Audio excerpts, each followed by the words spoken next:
Nii, et kui nüüd on vaja sellest klotsist lõigata lauakujuline auk sisse, siis muidugi ma võin teha ja selle jalakujuline auk sisse, siis ma võin sellest jalast teha koopia ja kasutada subtrakti ja välja lõigata, aga ma võin ka kasutada sellist tööriista, mille nimi on siis interferents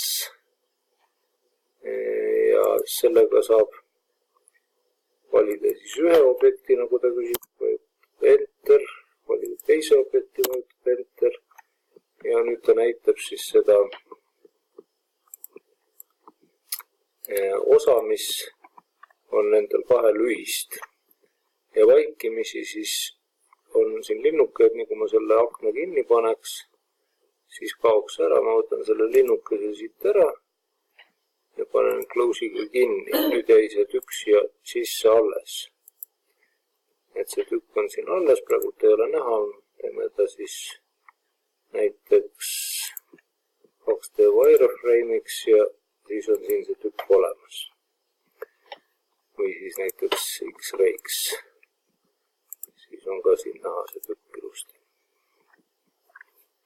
Ja selle tüki ma saan siis subtrakti abil lõigata sellest klotsist välja. Nii, nüüd on ma selle klotsi ära isoleerin ja teen siia näiteks conceptionali siis see selline kena kiilukujuline jalakujuline auk on siin klotsis sees, et võib saata CNC pinki.